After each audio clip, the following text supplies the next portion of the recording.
Apa sebab Iran menyerang Israel? Langsung kita dengar dari Info A1. Assalamualaikum teman-teman cerita Untungs. Masih membicarakan perihal konflik Timur Tengah. Kali ini kita mengundang Bapak Nasir Tamara, seorang wartawan senior dan pendiri Global TV. Perihal konflik di Iran tahun 1978, Bapak Nasir Tamara bertugas meliput dan satu pesawat dengan petinggi Iran kala itu dari Paris menuju Teheran, Iran. Mari saksikan pembahasan tentang konflik Timur Tengah bersama Bapak Nasir Tamara hanya di Cerita Untungs.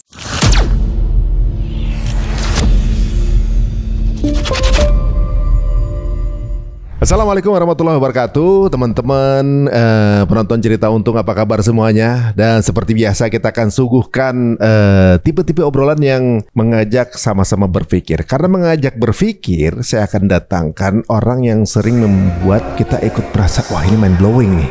Karena apa? Karena beliau seorang penulis, ya.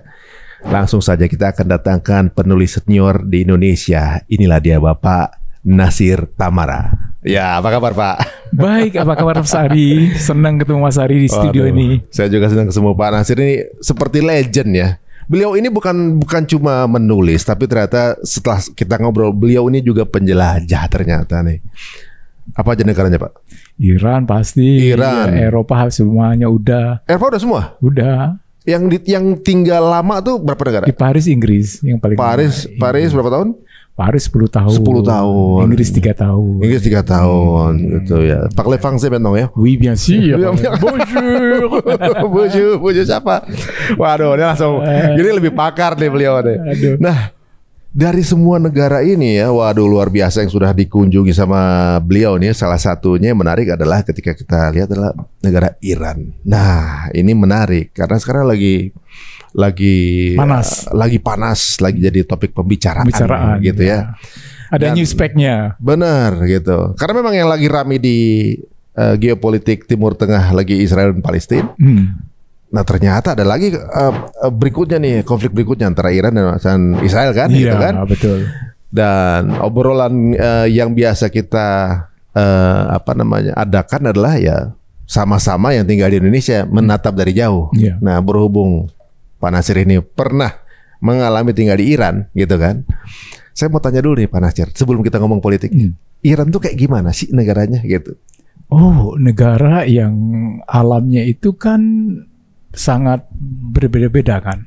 Ada gurun pasir, ya kan, ada salju, gunung tinggi, kan ada daerah-daerah yang subur, ada danau, ada ikan yang enak. Kemudian kalau suka telur ikan itu kan kaviar itu kan the best itu dari Iran, dari lautnya di utara Iran itu. Di selatannya ada selat Iran kan, ya, dan di situ ada selat Hormuz yang menjadi jalur lalu lintas kapal-kapal besar, terutama yang membawa minyak ke seluruh dunia, ke Asia segala macam, kemana-mana. Jadi kalau misalnya terjadi perang antara Iran dengan sebuah negara apapun juga gitu ya, maka Iran itu bisa menutup selat itu dan kita punya suplai minyak bumi gitu ya, akan hilang gitu kan, akan sangat berkurang. Akibatnya ekonomi bisa hancur. Karena Iran adalah negara kaya yang cadangan minyaknya itu sama dengan Saudi Arabia. Dan itu sangat menentukan. Nah, geopolitiknya, kan kita bicara geopolitik, kenapa Iran ini sangat menarik? Pertama, bahwa kalau kita bicara negara-negara yang tua di dunia sebagai the cradle gitu ya, itu kan ada Cina, ada Iran, ada Mesir, cuma nyebut 3, ada Yunani kan. Orang-orang Iran itu kan misalnya raja-raja besarnya itu kira-kira sama waktunya dengan raja-raja besar Yunani namanya Iskandar, Alexander gitu kan. Alexander the Great. Iya. Ada namanya Raja Darius, ada namanya Raja Sirius ya. Dan mereka tuh ahli filsuf seperti orang-orang punah Yunani juga. Wah, agama orang Iran itu ya Zoroaster itu agama ini sudah ribuan tahun. Jadi kalau kita bicara civilization, the elders kayak di Cina itu sampai 5.000-an tahun, Iran itu ya kira-kira semasa itulah betapa tuanya kayak gitu. Udah kan. 5.000-an tahun. Ya, lalu sejarah ngajarin begitu ya, kan fakta-fakta empiris kita mesti lihat. Agama Zoroaster itu dari 5.000 tahun lalu udah ada tuh. Iya, Iran kan udah ada pada waktu itu kan. Persia dulu ya. Namanya Farsi, Persia, betul. Bahasanya pun bahasa Persia gitu kan. Kemudian berubah menjadi Iran kayak gitu. Oh, jadi memang banyak ini Pak, ibaratnya salah sangka berarti ya, orang Indonesia itu menyangka Iran itu Arab.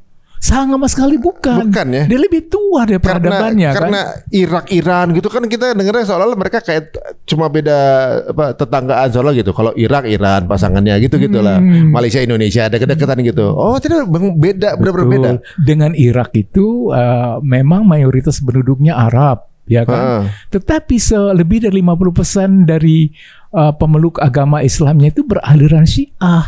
Bedanya sama Arab itu? Iya. Jadi bukan.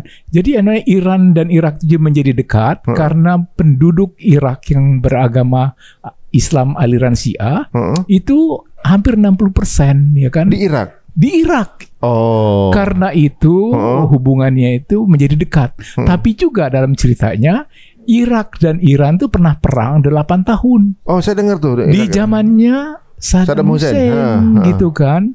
Dan itu perangnya yang sangat mematikan gitu. Kembali tadi kenapa Iran ini menarik, negara tua gitu ya. Dan kemudian toleransi. Misalnya orang-orang Yahudi seluruh dunia itu tahu bahwa mereka itu di Iran itu dilindungi oleh raja-raja Iran. Sampai di parlemen Iran pun ada wakil orang Yahudi. Pada waktu revolusi Iran tahun 90 tahun 70-an itu ya. Juga orang-orang Yahudi ada di sana. Sampai sekarang pun masih di sana. Jadi kalau kita lihat orang Yahudi juga orang tua juga kan, yang kultur yang tua kan, peradaban tua juga. Nah, jadi kita kalau membicarakan antara Iran dan Israel itu pertanyaannya apa yang terjadi? Berarti sebenarnya mereka ada hubungan tuh kan? Hubungannya dekat dulu. Jadi hubungan mereka tuh dekat sampai dengan 79 itu kan terjadi revolusi Iran kan. Dulu Iran tuh kerajaan bentuknya kan. Raja yang terakhir tuh namanya Shah Iran. Istrinya itu termasuk paling cantik dunia. Pernah dengar namanya Farah Diba? Orang tua kamu pasti tahu tuh. Jadi dulu itu ada seorang raja Shah Iran kan. Lalu dia itu cukup otoriter.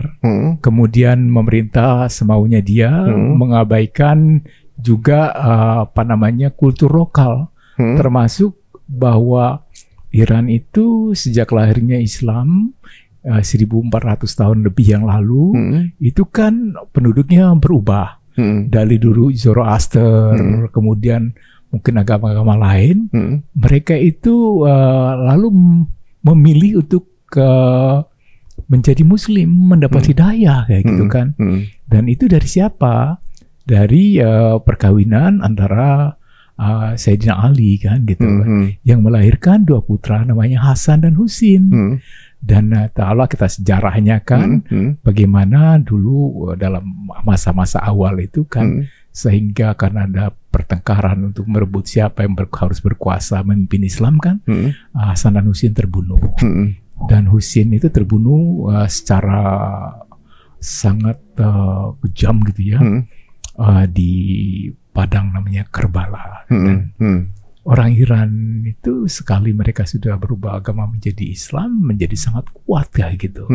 Sampai sekarang mereka itu sangat menjalankan agamanya dengan sungguh-sungguh gitu. Jangan lupa juga di Iran itu banyak sekali penyair, Sufi, Maulana Jalaluddin Rumi, Jalaluddin Rumi ya. Iya, Hafiz. Oh, itu dari sana. Omar Khayyam. Itu semua orang Parsi, orang Iran itu. Kalau kita lihatin kultur itu ya, gimana Iran tuh multifaset. Dia banyak sekali aspeknya. Berarti memang dari zaman dulu yang banyak penyair dari zaman waktu itu di Persia itu masih sampai sekarang masih? Masih.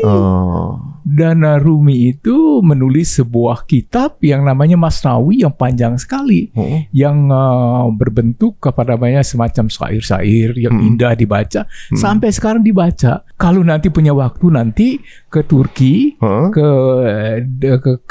ke daerahnya dia nanti, ke kuburannya dia bisa dilihat tuh semua. Oh, itu di Turki makamnya? Makamnya di Turki, ya. Oh, tapi beliau orang Iran. Di Konya namanya. Di Konya. Konya. Oh, saya pernah ke masjidnya itu sih, kalau yang itu Masjid Rumi itu kan? Iya. Yang hijau, yang apa namanya?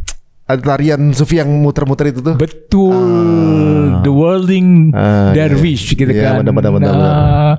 Yang populer juga di sini kan gitu kan. Nah, ini makin apa namanya? Ada banyak korelasi nih terasa nih kayaknya nih. Oh iya, misalnya dalam pengaruh versi terhadap India, misalnya negara-negara yang ada Taj Mahal itu kan, tahu kan? Tahu. Taj Mahal itu kan di bawah sebuah kerajaan India, Mughal Empire kan, kekaisaran Mughal. Itu kulturnya Farsi, bahasa di istananya Farsi, Iran. Oh gitu. Iya. Dan banyak sekali orang-orang sukses di sana itu orang Farsi awalnya. Misalnya kan industri otomotif dan segala macam yang paling terkenal itu Tata kan? Tata, India itu. India. Tata itu orang Farsi. Oh. Dan di orang-orang Iran itu memberikan kita, meninggalkan banyak kosakata dalam bahasa kita. Apa tuh?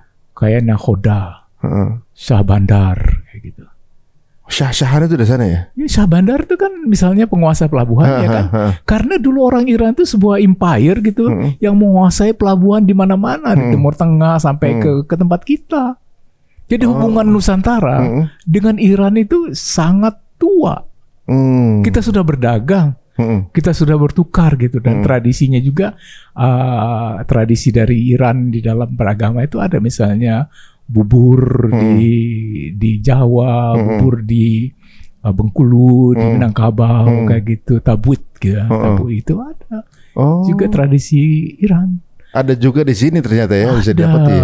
Iya. Waduh, nah saya tertarik dengan hubungan Israel dengan Iran gitu ya. Apa berarti kan itu kaum Yahudi dan Persia kan? Iya. Itu memang sudah ada dari dulu sebenarnya. Sudah kuat. Jadi sampai dulu hubungannya dekat. Kemudian terputus 79 karena revolusi Iran itu. Kenapa tuh? Jadi begini.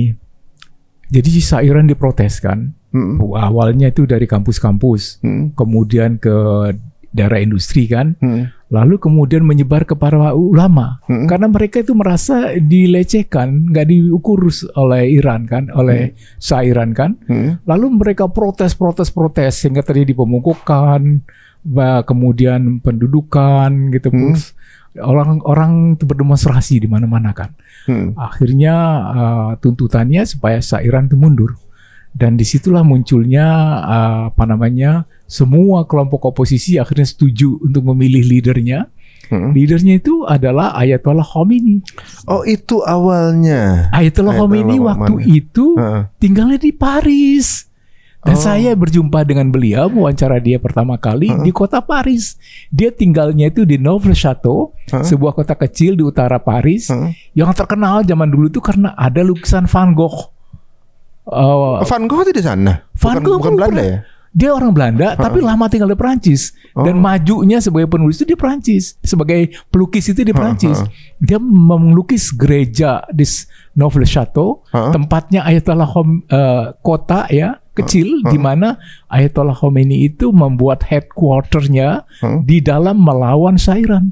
Tapi Ayatollah Khomeini bilang begini, dia menyuruhkan, udahlah kamu mundur aja supaya kita memilih pemimpin yang baru kan gitu kan. Dia menolak. Akhirnya Ayatollah Khomeini mengatakan, suatu saat saya kan waktu itu koresponden dari koran untuk Eropa, dari koran Sinar Harapan. Oh, Sinar Harapan. Iya, yang menjadi suara pembaruan. Jadi di sana memang tugas sebagai wartawan. Keren banget sampai keluar negeri. Saya koresponden di seluruh luar negeri, di Eropa dulu ditempatkan, dibayar oleh Sinar Harapan. Sambil aku kuliah di Sorbonne. Berarti baguslah dulu belum ada internet, jadi bisa tinggal di sana ya. Bisa tinggal di sana, nggak ada internet. Surat kalau by airmail itu 10 hari baru nyampe kan. Bener. Iya. Dan bisa ketemu sama Ayatollah Khomeini langsung. Disitulah. Dan kemudian pemberitaan makin lama makin banyak. Karena apa? Karena waktu itu ada negara-negara penghasil minyak namanya, yang kemudian membuat organisasi namanya OPEC. Dengar kan? Ya. Ya kan? Pernah juga ada di Indonesia kan? Ada, kita anggota organisasi negara-negara pengekspor minyak gitu kan. Saya dulu pernah magang di situ. Nah, waktu magang jadi karyawan volunteer. Gitu. Waktu di Bina atau di Jakarta? Di Jakarta. Di Jakarta kan, bukan di. Nah, mereka itu Indonesia termasuk pendiri dari OPEC. Kemudian di bawah Iran itu salah satu negara pemimpin OPEC waktu itu. Dia mengusulkan kepada anggotanya supaya menaikkan harga minyak di tahun 73. Misalnya kalau harga minyak itu satu gitu ya, satu per liternya $1, misalnya gitu ya, dia naikin sampai saya lupa mungkin 10 kali lipat kayak gitu kan. Mungkin lebih ya. Udah lama sekali sih. Lalu kemudian terjadi krisis ekonomi dunia. Sehingga banyak sekali waktu saya di Eropa, saya ke sana itu banyak sekali pabrik tutup, banyak sekali pengangguran di Eropa. Dan Iran itu karena penghasil minyak terbesar menjadi pembicaraan di seluruh Eropa, menjadi faktor di dalam geopolitik dan geoekonomik dunia gitu. Karena kaya berarti kan? Karena kaya. Lalu terjadi kerusuhan kan? Kerusuhan? Ya kerusuhan karena Iran diminta mundur oleh Ayatollah Khomeini kan? Ya. Dan Ayatollah Khomeini itu meminta mundurnya itu hanya dengan kata-kata. Jadi speak slowly, speaking softly, gitu kan, gitu kata-katanya yang lembut, bicara kayak gitu, mundur. Kemudian pada saatnya kita, kalau kamu nggak mundur, kita akan pulang para oposisi ini ke Teheran. Dan beliau pulang betul janjinya. Sesudah dia belum 6 bulan di Perancis, dia akhirnya oposisi bersatu, dia menyewa oposisi kapal terbang Air France 747. Kebetulan saya diajak. Saya kenal dengan pembantunya juga kan, kayak orang Mossadegh, Dr. Yazdi, kemudian juga Bani Sadr yang kemudian menjadi presiden pertama Iran kan. Ayolah kawani kami melihat revolusi. Apakah kami akan berhasil atau enggak? Wah, saya minta izin sama koran saya, Sinar Harapan. Bukan saya minta izin, sebelum saya minta izin udah telepon dulu. Katanya, kita udah dengar nih dalam laporan kamu juga disebut mereka Ayatollah Khomeini mau pulang. Kalau bisa kamu ikut deh, aku bayarin asuransinya segala macam. Aduh. Usia berapa tuh Pak? Ya aku di bawah 30 lah ya. Kan, masih lama, belum nikah, masih energi juga kan. Oke, saya bilang nanti saya lapor, kemudian boleh saya mau ikut, boleh ya. Ya kamu ikutlah. Dan ikutlah dalam perjalanan bersejarah gitu di awal Februari 79 di kapal terbang itu. Dan deg-degan juga, kita nggak tahu kan, karena kalau itu di rudal ya kan, kayak misail yang dipakai oleh Israel menyerang Iran kayak gitu kan, itu kan juga udah belum secanggih sekarang sih, tapi kalau ditembakin kena bisa lari kemana-mana kan ya. Ya tinggal nama aja yang pulang.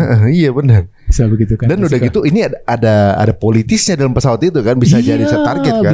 Bisa aja ada spy di dalamnya kan, siapa tahu. Karena ini oposisi kan gitu kan.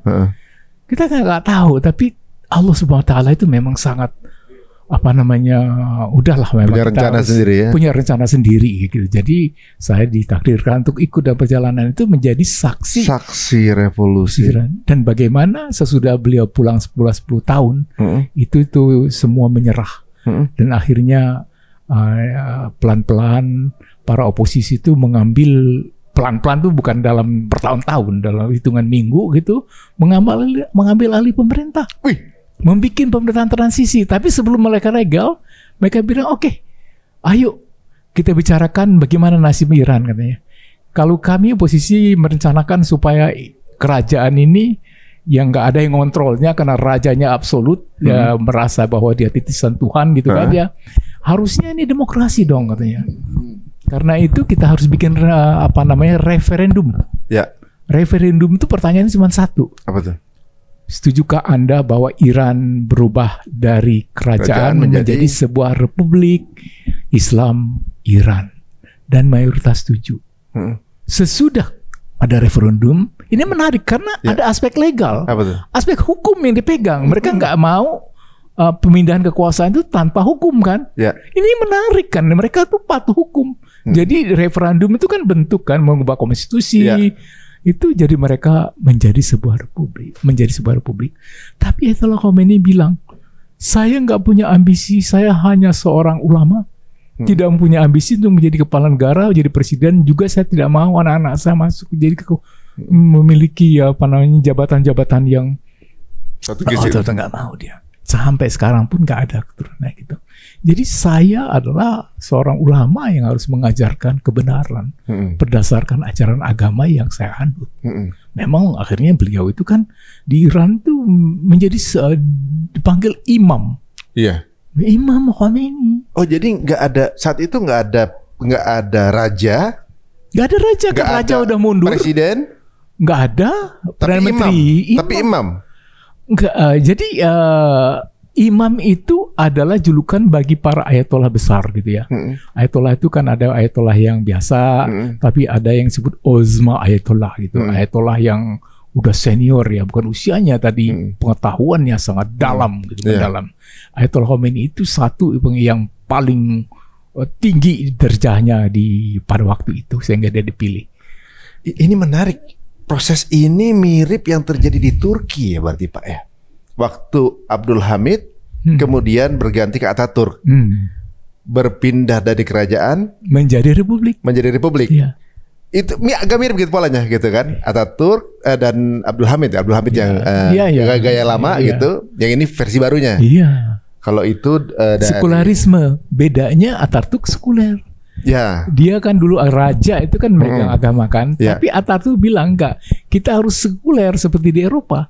Sebaliknya Iran enggak. Dari kerajaan sekuler menjadi agamis. Republik Islam gitu. Dan ini yang menarik sekali ya. Dulu itu kan ada banyak revolusi. Ya. Revolusi Indonesia. Gimana kita mengkategorikannya? Revolusi perjuangan kemerdekaan melawan penjajah ya kan? Gitu kan. Revolusi Perancis dan Revolusi Amerika. Gimana kategorisasinya? Revolusi di Amerika melawan kerajaan Inggris kan, yang pengen menjajah itu kan. Kemudian mereka mendirikan sebuah republik. Republik itu berdasarkan demokratis. Revolusi Perancis menjatuhkan raja juga, menjadikan Perancis dari kerajaan Louis XVI waktu itu kan menjadi Republik Perancis dengan ide demokratis. Jadi ide-ide demokratis itu pada abad 17-18 itu menjadi ide-ide yang dominan di dalam negeri. Jadi kalau kita lihat sejarah demokrasi di tanah air, sebetulnya ini bagian dari sejarah dunia yang belum begitu lama, baru 3 abad kan kira-kira. Iya, kan, berarti gitu, dari kan. 17 ya? Iya, jadi mereka lebih dulu dari kita beberapa abad lah ya. Kalau kita seabad baru? Kita ini belum lah ya, sejak kita merdeka kan. Kita merdeka, belum nyampe ya? Iya, belum lah. Belum, ya. Iya, 45 ya? Iya kan, 45 kita memilih sebuah republik kan, proklamasi kan. Dasarnya itu kan, kalau kita baca itu kan teksnya itu seperti dalam revolusi Perancis juga. Liberté, égalité, fraternité kan. Kebebasan, persaudaraan, persamaan kan. Itu kita lihat. Karena hubungan antara revolusi Perancis sama revolusi Amerika dekat. Misalnya Lincoln, kemudian juga Thomas Jefferson, presiden-presiden yang menulis konstitusi Amerika, tapi juga membantu membikin konstitusi Perancis mereka waktu itu. Karena Amerika lebih dulu revolusinya kan, dibanding revolusi Perancis. Amerika duluan 1776. Oh. 1789 Perancis. Oh. Saya pikir malah justru Prancis dulu, Amerika dulu. Amerika dulu. Saya pikir Amerika belum jadi negara dulu. Oh, ternyata udah lebih dulu ya. Iya. Oke. Belum ada negara, itu kan jajahan Inggris, koloni Inggris yang memberontak terhadap Inggris kan. Karena mereka bilang kita mau pemerintahan sendiri dong, kita nggak mau kan dijajah oleh raja-raja atau ratu-ratu di Inggris kan, nggak mau kan, terus di pajak diambil, kekayaan kita diambil. Kita mau merdeka, makanya ada Jefferson, ada Lincoln, semua. Iya, benar. Wah, Declaration of Independence kan? Iya, ditulisnya di Paris antara lain gitu. Sekarang keturunan Inggris, Irlandia ya kan? Menarik juga ya. Jadi orang Perancis juga berhasil membantu orang-orang ini di Amerika melawan Inggris kan? Sehingga Inggris kalah perang sama orang-orang Amerika, diusir dan mereka membuat proklamasi kemerdekaan 1776, Declaration of Independence. yang independence-nya mereka tuh begitu ya. Ceritanya gitu. Bukan karena dijajah, tapi nggak mau terjajah. Iya. Mereka mendapatkan benua baru kan. Tapi nggak mau diatur sama Inggris lagi nggak mau. Mereka mau independen. Kita nemukan itu kan. Makanya saya pikir ada kemerdekaan Amerika. Amerika itu nggak pernah dijajah. Saya pikir mereka dari mana? Tahunya ini ternyata. Iya, karena orang Inggris mengklaim bahwa mereka yang berkuasa di Amerika. Iya, keturunannya karena kan. Keturunan gitu. Sedangkan orang-orang di situ enggak, itu kita ini orang lahir di sini dan kita mau udah punya state sendiri nih. Udah punya state sendiri. Nah, menjadi besar sekali, jadi superpower kan? Iya. Karena kan nggak pernah dijajah dan namanya Eropa itu adalah leluhurnya, tahu lah mungkin dia mengatur perpolitikan dunia jadi sekarang ya. Iya, karena Amerika itu kan wilayahnya luas sekali. Iya kan? Eropa kan terpecah-pecah, nggak ada negara yang besar sekali segede Amerika, nggak ada kan? Rusia aja kan? Yang dulunya Uni Soviet ya, lebih besar lagi. Lebih besar lagi. Ya. Tapi bahkan Rusia yang sekarang pun besar gitu kan. Iya, udah pecah pun masih besar ya. Masih besar di zaman Uni Soviet dulu tuh. Nah, kalau dari pandangan Pak Natsir, apa yang buat Amerika nih besar? Padahal dia sebenarnya kan kaum pengungsi jatuhnya. Iya, betul. Kenapa dia jadi besar? Karena alamnya itu subur. Dan waktu itu kan banyak pohon ya. Banyak juga mineral, banyak minyak, ya kan, segala pertambangan segala macam. Dan wilayahnya satu, nggak ada sungai, nggak ada laut kayak gitu kan. Dia kan dua, di sebelah timur itu dan barat ya. Iya, Atlantik kan. Di sebelah baratnya kalau gitu ya kan. Itu kan Pasifik kan gitu kan. Betul gitu. Oh, dua ini ya. Iya. Dapat semua tuh dia. Yang di selatan ya perbatasan dengan Meksiko segala, di utara kan Kanada. Tapi dia dapat dua samudra. Atlantik dan Pasifik. Belum lagi yang di Alaska lagi. Iya, kan? Itu ke jalur perjalanan. Zaman dulu belum ada kapal terbang kan. Jadi kapal-kapal ke sana. Jadi di Amerika itu ditemukan emas segala macam. Itu yang membuat dia punya banyak modal karena untuk jadi. Orang-orang itu ngerasa Amerika tuh sebuah wilayah yang kaya, nggak mau dong diambil sama Inggris gitu. Malah jadi besar sekarang. Kalau diambil nyetor kan gitu. Nyetor. Dengan mereka itu orang-orang imigran gitu ya. Tapi tragis juga. Karena kan saya lihat di podcast kamu itu kan kamu bicara soal genosida di Palestina ya. Kalau dipikir itu terjadi genosida terhadap penduduk asli Amerika, namanya orang-orang Indian.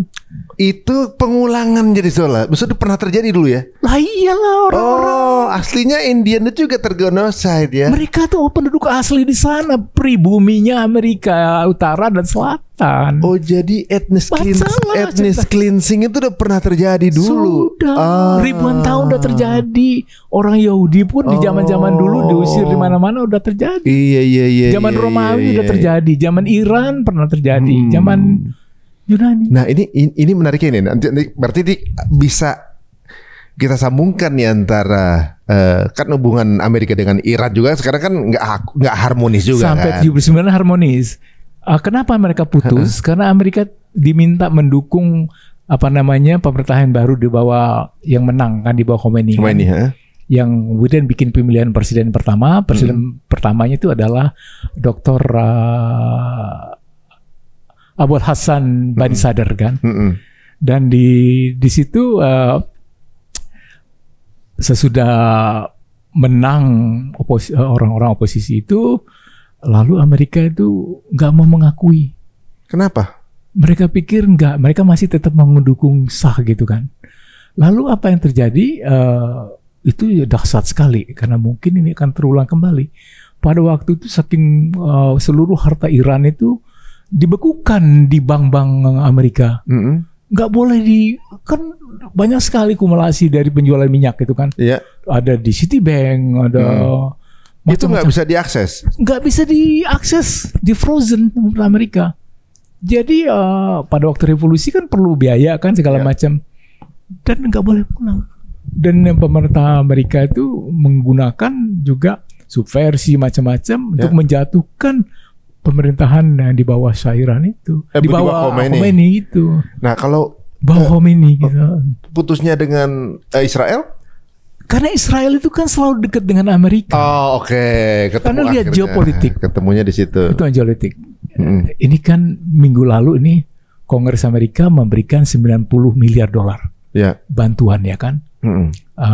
Belasan kira-kira 30-an miliar dolar untuk Israel.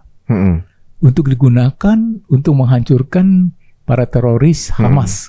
Kata Biden loh. Kemudian yang 60-an kayak gitu, yang lain 50-an berapa gitu dikasih untuk Ukraine. Untuk melawan katanya diktator Rusia. Kayak gitu kan. Sisanya 10-an kayak gitu untuk Taiwan. Ukraina untuk ke arah Rusia. Untuk melawan Rusia. Untuk melawan Rusia. Kalau Taiwan untuk melawan Tiongkok. Saya malah baru dengar itu. Kalau Israel untuk ke Palestina. Hamas terutama. Hamas. Dikatakan itu persis tiga negara itu disebutkan. Ke Israel berapa dolar? 30 juta dolar. Miliar ini. 30 miliar dolar. Iya. Kalau yang ke di bawah 30 ya. Kalau Rusia sekitar hitungannya ada di catatanku ini ya. Kira-kira di bawahnya. Iya, di bawahnya gitu. Double kira-kira Ukraina yang dapat ya. Tapi kalau Taiwan kecil ya? Kecil 10-an aja. Tapi saya baru tahu kalau ada konflik antara Taiwan sama Tiongkok. Iya dong, udah lama kan. Oh, yang kan ribut Tiongkok, antara Cina sama Tiongkok, Taiwan. Karena Taiwan itu dianggap wilayah dari Tiongkok. Yang kemudian membangkang kan. Videonya itu yang nembak-nembak orang itu bagian dari. Oh, jadi justru Taiwan ini di backup sama Amerika? Iya. Oh, I see. Kalau nggak ada Amerika udah lama kembali seperti Hong Kong diambil Amerika. Dulu kan Hong Kong itu sampai 30-an tahun yang lalu masih di bawah Inggris kan. Lalu Cina membuat tekanan kepada Inggris supaya dikembalikan. Akhirnya Hong Kong menjadi bagian dari Tiongkok. Dan ini juga pengen dinegosiasikan oleh Tiongkok supaya Taiwan yang memang dulu wilayah dari Tiongkok dari zaman raja-raja semua, kemudian diambil oleh Jepang, dijajah Jepang kayak gitu segala macam. Ya kemudian dideklarasi sebagai negara merdeka, itu dikembalikan kepada Tiongkok. Ini uniknya di setiap konflik itu di belakang ternyata ada Amerikanya. Nah iya karena dia penjaga dunia kan. Oh ya. Nah ini menarik kan, Amerika ini kan muncul sebagai kekuatan dunia itu sesudah menang dalam Perang Dunia Pertama. Ya. 1914 itu mulai perangnya. Selesai 1918. Pada waktu itu Amerika terlibat untuk pertama kalinya secara internasional. Tadinya Amerika itu isolasionis gitu ya. Pokoknya aku hidup buat diriku sendiri ya, terisolir dari perang-perang yang banyak di Eropa. Nggak ikutan lah. Nggak ikutan, tapi tahun 1914 dia ikut. Di situ dia menunjukkan kemampuan yang berperang sehingga memenangkan. Lalu kemudian tahun 42 sampai 45 lagi Perang Dunia Kedua kan. Panas Eropa sejak tahun 36 kan. Tapi Perang Dunia Keduanya kan 3,5 tahun gitu kan. Dan itu yang memenangkan perang itu kan Amerika juga dan Rusia yang namanya kemudian membuat Uni Soviet. Masing-masing kenapa mereka menang? Menang di circle-nya masing-masing kan berarti kan? Iya. Jadi menang secara ideologi. Amerika selalu mengatakan bahwa dia adalah pemimpin negara-negara bebas. Maksudnya negara-negara demokrasi gitu kan. Itu kan seluruh Eropa Barat ya. Jadi dia Eropa Barat, negara liberal lah yang bebas di Barat ya. Sedangkan yang Timur itu kayak Cekoslovakia, kayak segala macam Yugoslavia segala macam itu masuk wilayah komunis kan. Makanya dibikin Uni Soviet. Jadi jadi persatuan dari negara-negara berbasis komunis kan gitu kan. Nah, pemenangnya Perang Dunia II itu adalah dua negara superpower itu. Jadi superpower lama Inggris ya udah kehilangan daya. Yang gigi lah udah dua Amerika sekarang kan. Iya, betul. Jadi jadi ibaratnya kalau misalnya tuh mereka ini kan semua wilayah Roma dulunya ya. Jadi kayak Roma Barat, Roma Timur lah gitu ibaratnya. Iya, tapi itu cuma di Eropa. Yang besar juga Turki. Kerajaan Turki itu Ottoman namanya Utsmaniyah itu jajahannya sampai Wina itu loh. Itu orang lupa sejarah Eropa ini kan. Sejarah dunia ini kan banyak sekali dikuasain orang Barat. Seakan-akan mereka menguasai. Enggak, dia melupakan bahwa Cina itu lebih dulu menjadi negara besar. Yang menciptakan api, mesiu, segala macam kan Cina kan. Roda, peradaban itu diciptakan oleh Tiongkok sebetulnya orang-orang Cina. Romawi di sana, di Asia Tiongkok, Mogul Empire, ada kekaisaran Iran, Parsi, itu kan banyak negara-negara. Pada akhirnya 45 itu menang Amerika dan juga menang Uni Soviet, maka dibikinlah sebuah tata kelola internasional yang disebut international order gitu kan, politics gitu kan, ya kan. Tatanan dunia baru, dan itu salah satunya disebutkan dibentuklah PBB untuk mengatasi konflik. Perang Dunia Kedua ya berarti. Itu ya. Kemudian dalam PBB itu ada Dewan Keamanan yang krem de la kremnya gitu kan, yang topnya, yang penguasa sesungguhnya. Yang bisa memveto apapun juga. Baru di dua ini berarti? Iya. Oh itu. Kenapa? Karena mereka berdua pemenang ya. Kesepakatan. Iya. Kita nggak perang. Tapi perang dingin gitu sebenarnya ya. Iya, perang dingin. Tapi, 5 anggotanya. Amerika. Uni Soviet dulu. Uni Soviet. Dengan Tiongkok.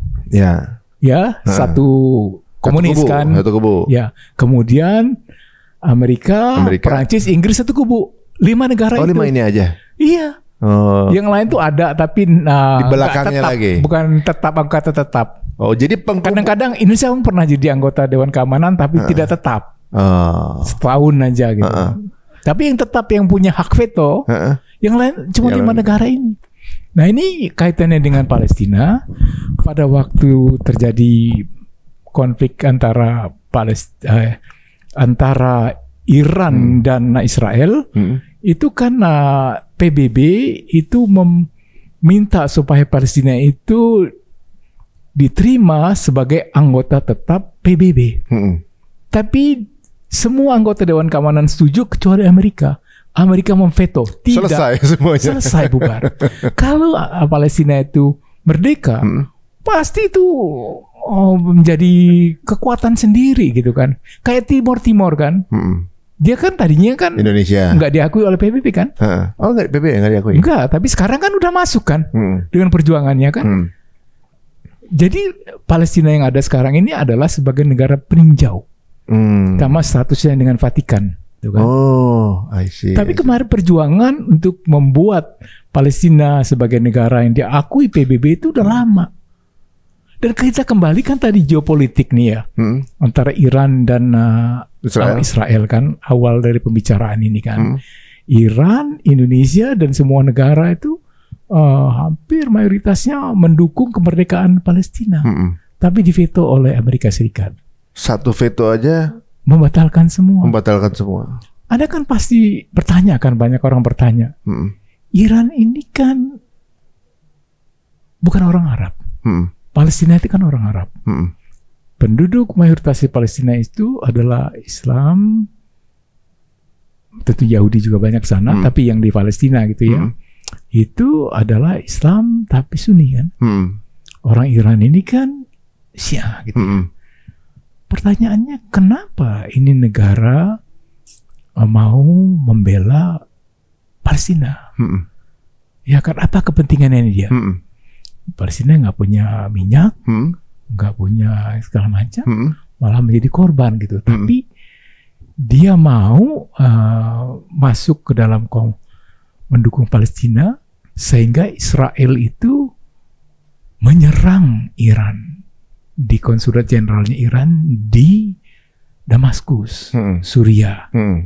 Alasannya adalah karena di konsulat jenderal itu ada para ahli strategi dari Iran yang merancang penyerangan Oktober itu oleh Hamas ke Israel. Oh gitu, bisa tahu dia ya, sedetail itu ya?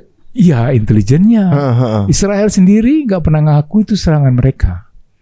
Tapi bukti-bukti internasional menunjukkan bahwa itu terjadi oleh serangan oleh Israel gitu.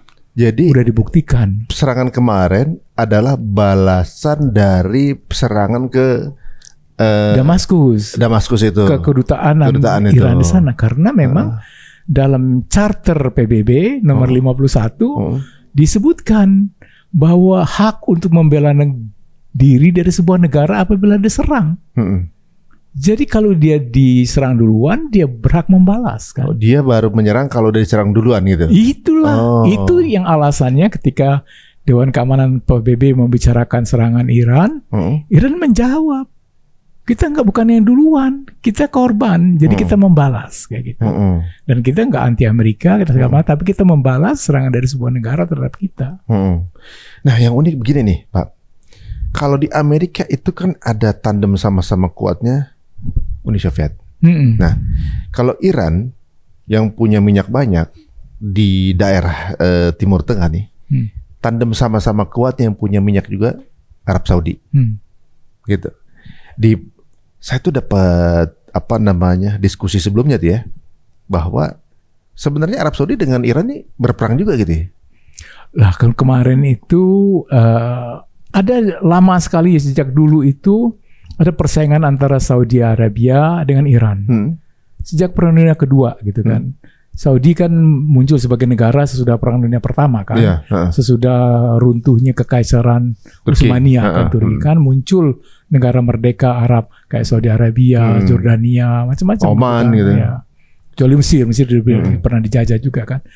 Dan disitulah Iran sendiri pernah dijajah, wilayahnya separuh dikuasai Inggris, separuhnya dikuasai oleh Rusia gitu ya. Tapi dia selalu negara yang udah ada sejak lamanya gitu. Mesir, Iran itu negara yang sudah lama ada gitu. Nah, saya dengar itu bahwa sebenarnya perselisihan antara Arab dan Iran ini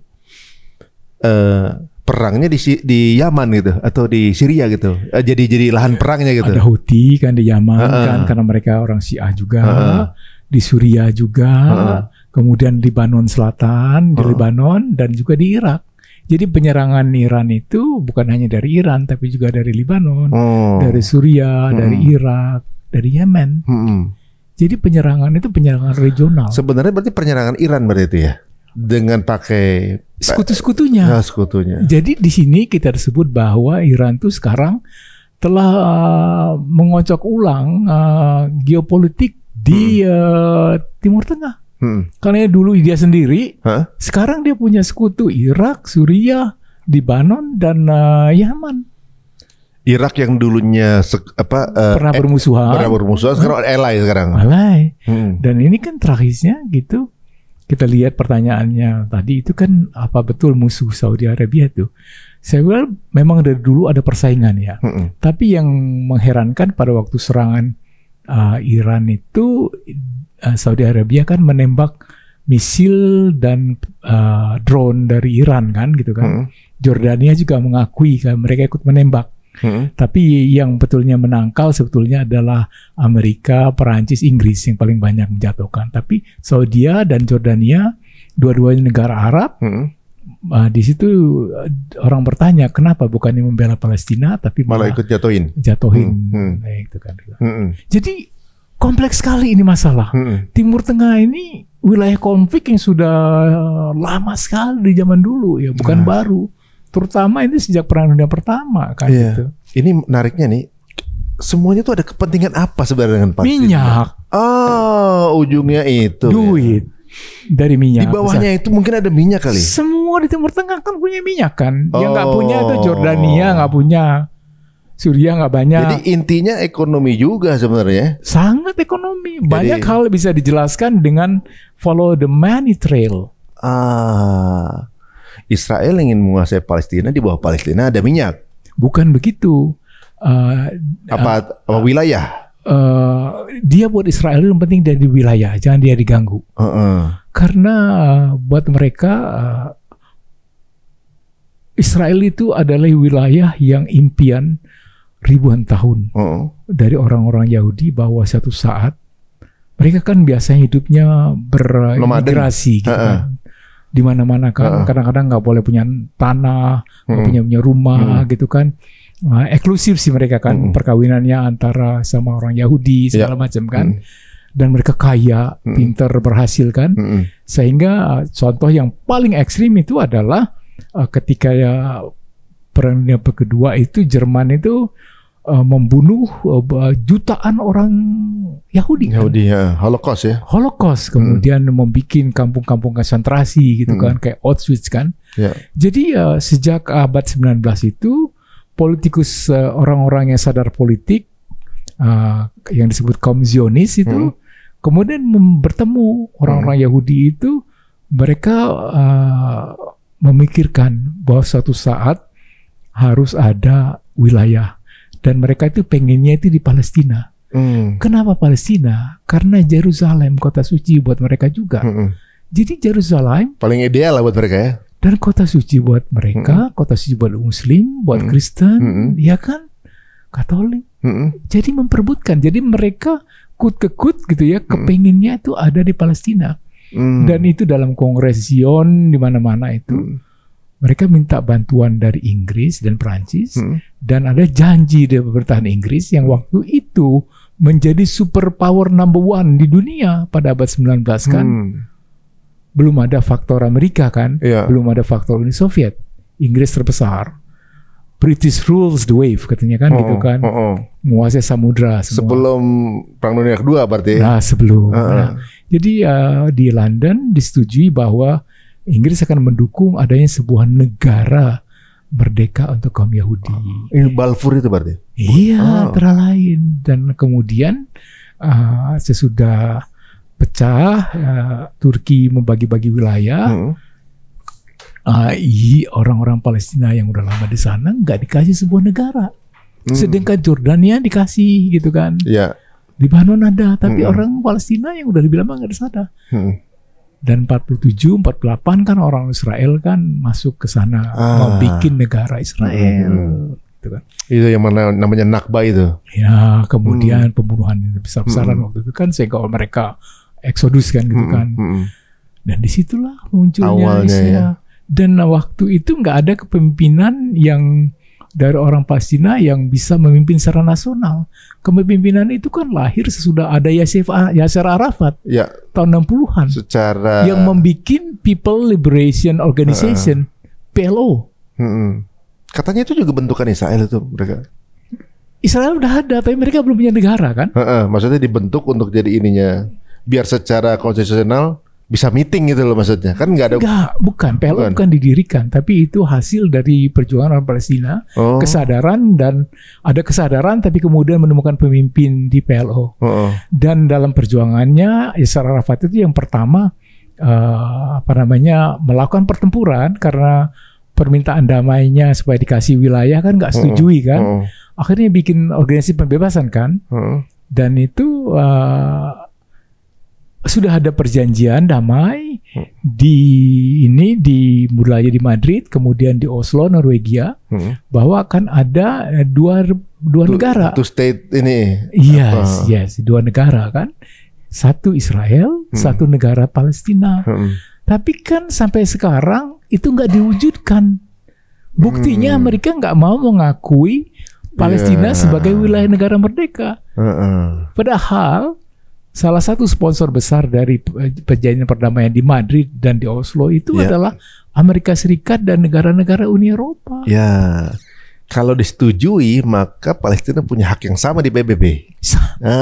Penting jadi anggota PBB karena pengakuan itu. Iya, benar, punya hak yang semua sama. hak-haknya dilindungi, nggak boleh kalau ada apa-apa gitu. Apa pengaruhnya buat Iran kalau Palestina dikuasai Israel nih ya? Apa pengaruhnya untuk keberadaan Iran? Kan sebenarnya jauh juga gitu dan jauh kan nggak berbatasan negaranya kan. Apakah akan mengganggu minyaknya dia atau nggak ada minyak kan di sana? Nggak juga. Enggak, maksudnya tidak akan mengganggu minyaknya Iran gitu? Enggak. Dengan mereka dikuasain gitu, apa dikuasain sama misalnya dikuasain sama Israel nih daerah itu kan? Apa pengaruhnya dengan Iran? Kan sebenarnya nggak ada ngaruhnya juga kan, jauh juga gitu. Jauh. Apa pengaruhnya dengan Iran sampai dia ikut dia menyerang Israel? Mungkin sama seperti kita. Iran itu kan juga ikut konferensi Asia Afrika di Bandung kan, yang dipimpin oleh Indonesia kan. Di situ kan kita kan juga jelas-jelas tahun 55 itu kan bahwa Indonesia mendukung Palestina itu mempunyai negara kan. Karena itu sampai sekarang Republik ini, Menteri Luar Negeri, Menteri Pertahanan selalu mengatakan bahwa RI itu di belakangnya Palestina. Ada kan omongan-omongan karena untuk kepentingan menjadi anggota dari OECD yang di Paris itu Indonesia akan mengakui Israel. Tapi kan Ibu Menteri Luar Negeri memberi wawancara di sebuah media pagi ini bahwa tidak benar, katanya Indonesia tidak akan mengorbankan orang-orang Palestina dengan menerima Israel membuat perdamaian itu. Iya, berita sepihak katanya itu ya. Berita sepihak kan yang ngikutin kayak gitu kan. Benar. Dan juga Presiden-elect Prabowo kan membuat surat, ini dia tulisan di The Economist, membilang bahwa orang Barat itu double standard. Oh, saya baca itu. Keras juga tuh. Keras sekali Presiden Prabowo mengatakan. Itu kita harus dukung itu. Oh, kalau dia udah ngomong begitu, beliau yang tahu sekali geopolitik. Wah, hebat, diterjemahkan nanti gua kirim ke kamu. Boleh. Tulisannya di Economist itu. Goncang juga. Kenapa katanya dulu waktu Rusia perang lawan Ukraina itu ya, semua orang-orang Barat itu pro Ukraine mengatakan hak azazinya itu ditindas segala macam. Tapi ketika soal Israel, nggak ada seorang pun yang membela Palestina, malah mengatakan bahwa itu adalah terorisme katanya. Berani banget ya. Iya benar, termasuk berani tuh ya. Soalnya memang sekarang nih UN juga jadi pertanyaan banyak orang dengan keadaan Israel yang tetap melenggang kangkung ini kan. Seperti double standardnya makin nyata gitu kan. Makin nyata. Nah ini sekarang ini yang kita mungkin sebelum menutup itu bahwa yang menarik sekarang itu adalah dunia itu bukan lagi bipolar, tapi tripolar. 3 negara besar. Apa aja tuh? Amerika, Rusia, dan Tiongkok. Oh, Tiongkok ini sekarang begitu sangat maju. Udah ada ini baru ya? Itu dia. Dan di sini yang makanya kita sebut sebuah tatanan baru dunia itu sedang dibikin, sedang berlangsung, harus diciptakan lagi. Yang lama itu udah nggak itu. Tatanan yang dibuat pada waktu selesai Perang Dunia Kedua itu mengatakan bahwa sebuah negara harus menyatakan akan berperang sebelumnya menyatakan akan berperang niatnya gitu kan. Sekarang nggak perlu lagi. Amerika Serikat misalnya sejak belum lama berapa dekade ini mengatakan bahwa kepentingan nasional Amerika bisa menyerang di mana aja kalau kepentingan nasional dia itu diganggu. Kepentingan nasional itu misalnya bisnis swasta, warga negara Amerika, misalnya di London. Kalau itu diganggu sama orang sana, London bisa diserang langsung sama Amerika Serikat. Makanya kemarin itu saya baca berita itu unik. Henry Kissinger yang baru meninggal itu ternyata berada di balik konflik 17 negara gitu. Iya. Padahal dianya nggak di Amerika. Kejadiannya bukan di Amerika, tapi ternyata di belakangnya ada Amerikanya. Ada itu. Jadi itu penyelewengan dari prinsip-prinsip tahun 45. Ya itu double standard juga dong berarti. Nah makanya sekarang ini dengan adanya 3 kekuatan gini, kalau kekuatan Tiongkok sama kekuatan Rusia ini bersatu melawan Amerika Serikat berat. Karena Rusia itu pemilik senjata nuklir yang paling banyak dan paling hebat. Kenapa orang takut dengan Rusia? Karena udah wilayahnya besar. Besar dan nuklirnya banyak. Lebih banyak dari Amerika. Dan kayaknya nggak banyak omong lagi, diem gitu kan. Diem aja kan. Kenapa? Nggak boleh tuh sampai Ukraina jadi pangkalan itu kan. Masuk lagi ke dulu kan di anggota Uni Soviet dulu kan. Dianya tuh memang dulu anggota Uni Soviet. Tadinya mereka satu berarti ya? Satu. Kemudian lepas kan sesudah jatuhnya Yeltsin, Gorbachev gitu kan. Bubar Uni Soviet kan. Ukraina itu termasuk ke merdeka gitu. Ini mau diajak ke kubunya mereka. Mau ditarik ke kubunya Amerika, kubunya NATO. Supaya jadi anggota NATO kan, Patah Atlantik kan. Bahaya buat Rusia nih. Bahaya. Ngintip soalnya kan. Nah jadi sekarang ini ada 3 kekuatan. Kalau Amerika sendiri hanya dengan NATO gitu kan, Eropa.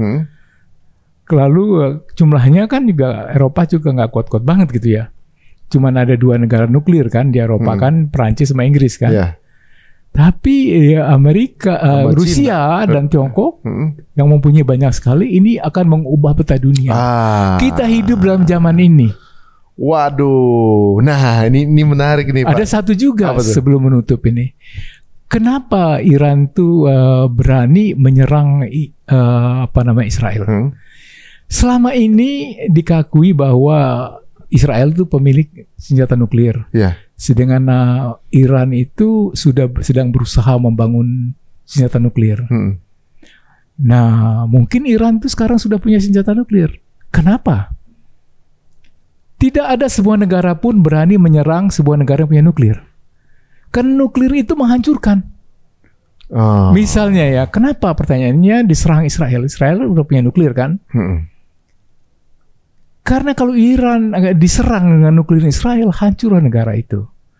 Tapi kan balasan Israel kan cuma satu kali aja kirim misil ke Isfahan kan? Cuma gitu kan? ngode kayaknya ya. Ngode gitu. Karena pasti mereka juga mikir, ini Iran nih jangan-jangan udah punya nuklir nih. Kalau kita nyerang dulu nuklir, dia juga ngirim lebih banyak. Karena dia cuma bisa ngirim 1, Iran bisa ngirim 300 kan. Jadi intip-intipan nih. Intip-intipan. Bayangin kalau salah satu misalnya itu dikasih nuklir, karena ditembak gitu kan. Jatuhnya di atas Irak misalnya kan. Jatuhnya di atas Israel. Bom nuklirnya kan. Hancur negara itu bagaimanapun juga. Ledakan itu kan bisa turun ke bawah kan. Oh, jadi emang ini cuma mereka nih intip-intipan kayak cyber ya? Intip-intipan, tapi dia juga menunjukkan bahwa perang masa depan itu, kalau dalam perang dunia ketiga itu beda dengan perang dunia pertama. Perang dunia pertama itu orang satu persatu pakai bayonet kan, itu kan di parit-parit gitu kan. Perang dunia kedua juga awalnya one by one gitu kan, infanteri kan gitu kan.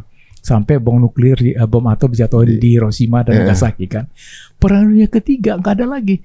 Semua itu misal, perlu kendali, kemudian drone dijalankan di kamar kayak studio gini dengan komputer-komputer itu kan, langsung pencet tombol, perhitungan komputer, smartphone kayak gitu. Remote jadinya. Remote semua. Termasuk nuklir pun akan begitu kan? Akan begitu. Nah, ini salah contoh berita terakhir kan, ditemui yang mati kan selama 6 bulan ini di Palestina kan 35.000 orang ya. Kemudian diselidiki oleh panitia independen, kenapa bisa? Mereka menggunakan artificial intelligence, AI, kecerdasan artifisial, dengan membuat perhitungan-perhitungan di mana musuh-musuhnya Israel itu tinggal, nginap di mana segala macam, sehingga smart bomnya itu dikirim dengan lalui dari jarak jauh aja. Jadi perang itu udah jauh-jauh aja kan, siapa yang menguasai teknologi masa depan. Jadi 15.000 orang katanya meninggal gara-gara smart artificial intelligence kayak gini. Jadi misalnya ledakin di situ, precise. Memang jadi nggak ada salah tembak sebenarnya kan, karena sudah melalui perhitungan. Pakai AI. Itu baru ketahuan. Makanya penggunaan AI itu ditakutin. AI itu yang bisa menunjukkan tempat-tempat orang bersembunyi. Dia mengolah mesin gitu kan, robot itu mengolah semua informasi dan resiko salahnya kan kecil dibandingkan dengan perhitungan human. Dan nggak ketemu fisik gitu kan. Itu yang mengerikan kita. Jadi kita sedang masuk ke dalam zaman science fiction. Nah, kalau menurut Bapak sendiri, eskalasi terburuk itu terjadi kalau apa? Kalau siapa yang lagi ngebalas atau siapa yang akhirnya bisa menyulut perang dunia ketiga?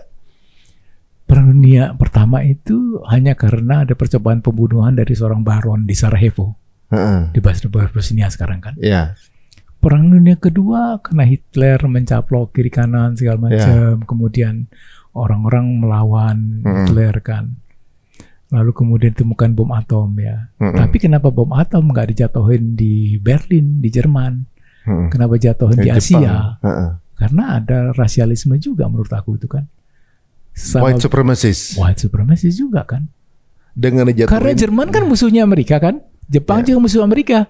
Kenapa dijatuhinnya nggak di Jerman yang lebih kejam kan? Ancaman ke sana. Jadi kayak karena puluhan juta yang meninggalkan di perang dunia kedua kan. Jerman gitu kan.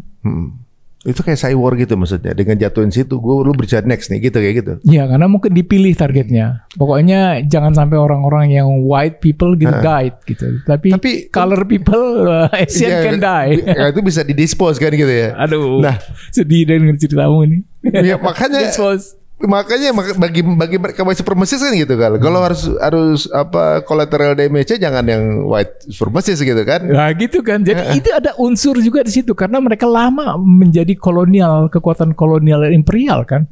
Mereka kan baru di kick out tahun 45 kan kebanyakan negara itu kan. Indonesia mereka 45 sudah meng-kick out Belanda yang menjajah kita berapa tahun.